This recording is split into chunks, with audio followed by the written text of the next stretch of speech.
Salam sejahtera dan salam seraku sayang bersama saya Janet Bennett. Tumpuan berita, seramai 6 ahli parlimen dari Gabungan Parti Sarawak GPS telah dilantik sebagai Timbalan Menteri Kerajaan Perpaduan. Perkara itu dinyatakan oleh Perdana Menteri Datuk Seri Anwar Ibrahim semasa mengumumkan senarai 27 nama Timbalan Menteri menerusi sidang media di Pejabat Perdana Menteri pada Jumaat. Keenam-enam ahli parlimen GPS yang dilantik adalah ahli parlimen Kota Semarahan Datuk Rubiah Wang sebagai Timbalan Menteri Kemajuan Desa dan Wilayah, ahli parlimen Limbang Datuk Hasbi Habibullah sebagai Timbalan Menteri Pengangkutan, ahli parlimen Muka Datuk Hanifah Hajar Taib sebagai Timbalan Menteri Hal Ehwal Ekonomi, ahli parlimen Sibuti Lukan Nisman Awang Sauni sebagai Timbalan Menteri Kesihatan, ahli parlimen Sarike Datuk Sri Huang Tiong Si sebagai Timbalan Menteri Sumber Asli, Alam Sekitar dan Perubahan Iklim dan ahli parlimen Hulu Rejang Datuk Wilson Ugak Kumbong sebagai Timbalan Menteri di Jabatan Perdana Menteri. Menurut Datuk Seri Anwar, perkara itu diputuskan selepas beliau menghadap Yang di-Pertuan Agong Sultan Abdullah Sultan Ahmad Shah.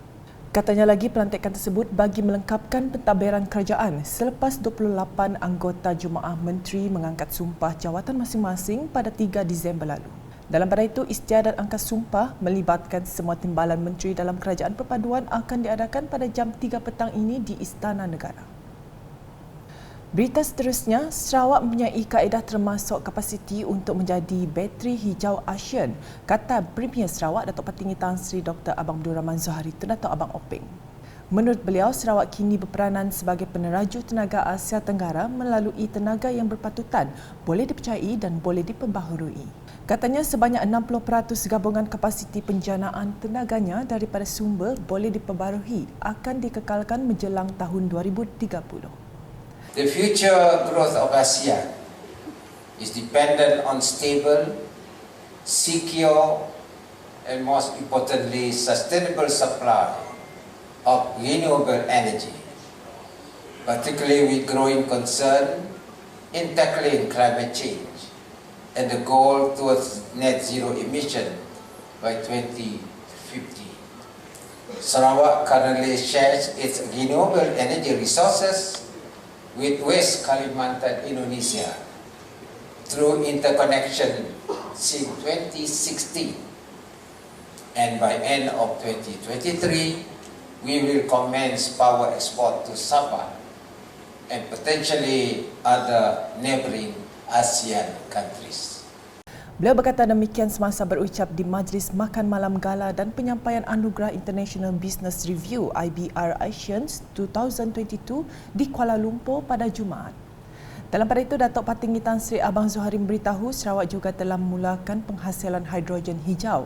Dengan memanfaatkan potensi tenaga baru itu, beliau yakin bahawa Sarawak akan dapat mengambil bahagian selain menyumbang secara aktif kepada pengeluaran tenaga baru itu.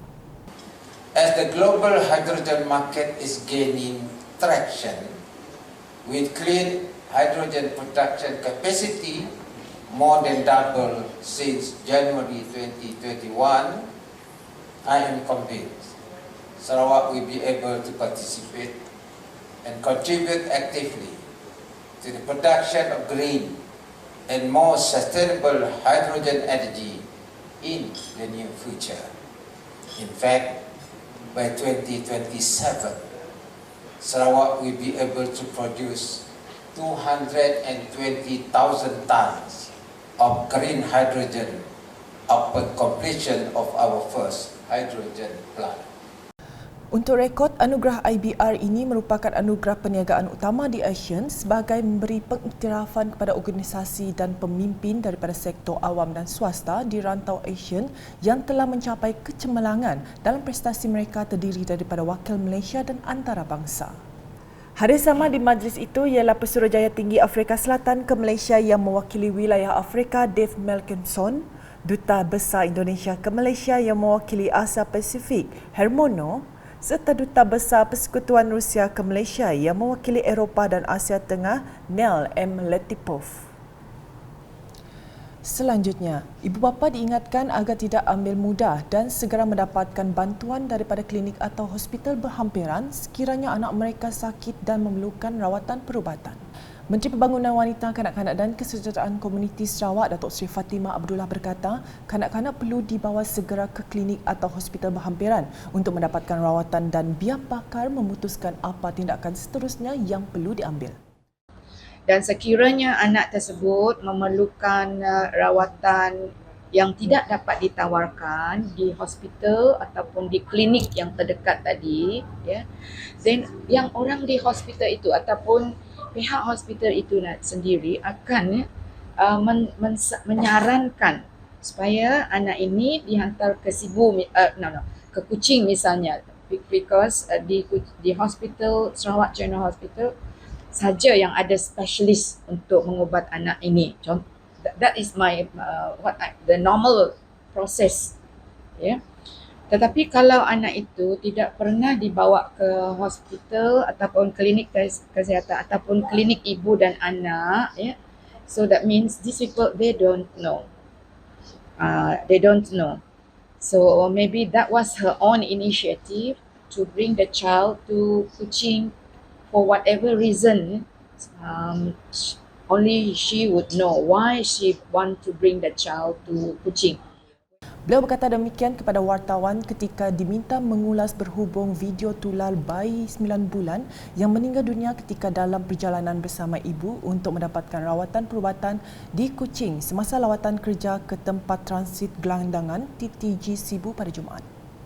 Sementara itu, beliau berkata tempat transit gelandangan TTG telah membuktikan nilainya serta mewujudkan kesedaran dan membantu mengubah pandangan masyarakat terhadap gelandangan. Oleh kerana ini adalah isu peringkat negeri, ya. Di peringkat persekutuan mungkin cara mereka berbeza. Yang ini adalah inisiatif kerajaan negeri. Sebab kalau kita sendiri tidak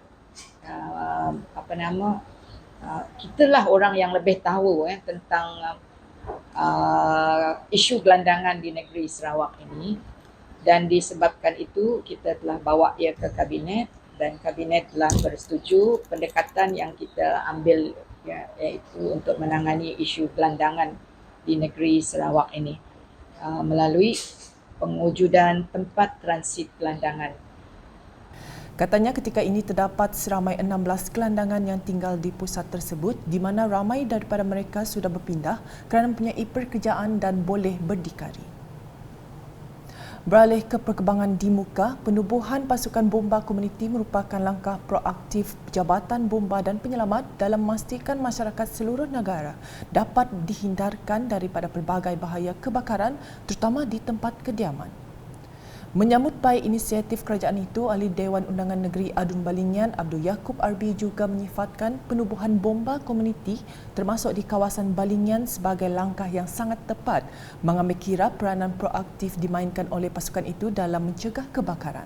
Pasukan bomba komuniti merupakan langkah proaktif penanganan bomba dan penyelamat dalam memastikan masyarakat seluruh negara dihindarkan daripada berbagai bahaya kebakaran terutama di tempat kediaman.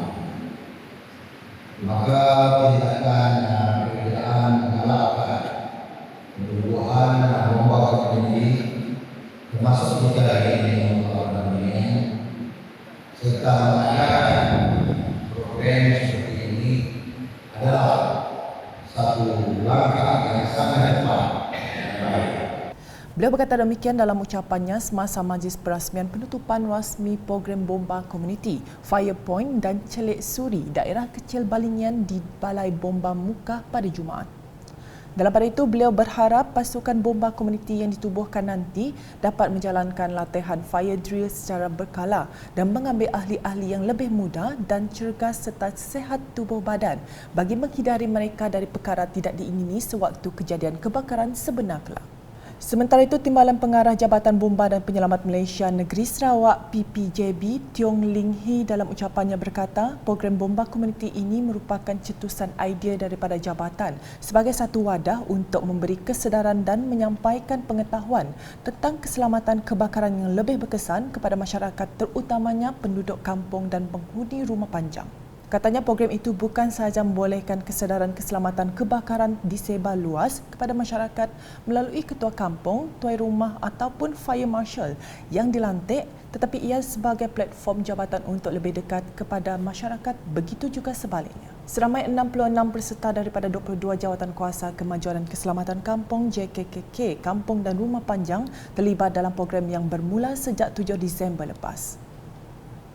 Paparan berikutnya, Kerajaan Sarawak akan terus memberikan tumpuan dan menyokong pelancongan berasaskan komuniti CBT yang ada di negeri ini. Setiausaha Tetap Kementerian Pelancongan Industri Kreatif dan Seni Persembahan MTCP Sarawak, Datuk Hee Chang Kee berkata, CPT ialah produk pelancongan MTCP Sarawak yang sentiasa menjadi tumpuan untuk dipromosikan dalam industri berkenaan.